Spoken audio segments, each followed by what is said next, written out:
উপসাগরীয় অঞ্চলে যুদ্ধ পরিস্থিতির কারণে সবচেয়ে বেশি উদ্বেগে ছিলেন আবাসন খাতের উদ্যোক্তারা। অনেকে আশঙ্কা করেছিলেন দুবাইয়ের রিয়েল এস্টেট খাতে বড় ধরনের ধস নামতে পারে। তবে মাঠ পর্যায়ে দেখা যাচ্ছে ভিন্ন চিত্র। সংকটকালেও সর্বোচ্চ নিরাপত্তা নিশ্চিত থাকায় বিভিন্ন দেশের নাগরিকদের কাছে দুবাই এখনও শান্তিপূর্ণ ও নিরাপদ শহর হিসেবে বিবেচিত। গ্রাহকদের আস্থা ফেরাতে দুবাইয়ের খ্যাতনামা রিয়েল এস্টেট কোম্পানিগুলো সাশ্রয়ী ও আকর্ষণীয় মূল্যে বাজারে ফিরেছে, সুযোগ নিচ্ছেন গ্রাহকরাও।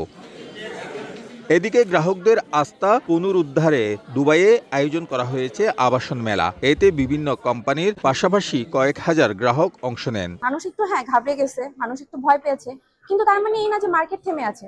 মার্কেটে চলছে, মার্কেটে সেল বাইং হচ্ছে। আমরা বিভিন্ন ধরনের অফার দিচ্ছি, যেটা হচ্ছে কি আপনার ডিএলডি ওয়েভার, ইভেন হচ্ছে কি আমরা প্রজেক্ট টু প্রজেক্ট ওয়াইজ আমরা হচ্ছে কি ফ্লেক্সিবিলিটি দিচ্ছি।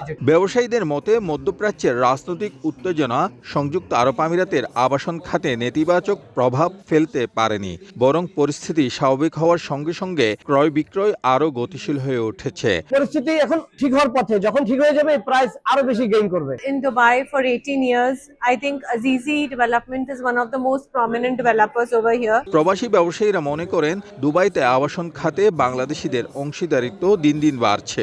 বিশ্ব পরিস্থিতি অনুকূলে থাকলে বিদেশের মাটিতে বাংলাদেশি উদ্যোক্তারা বিনিয়োগের মাধ্যমে ভবিষ্যতে আরো বড় বড় মেগা প্রকল্পের মালিক হওয়ার সম্ভাবনা রয়েছে। শিবলাল সাদিক, সময় সংবাদ, সংযুক্ত আরব আমিরাত।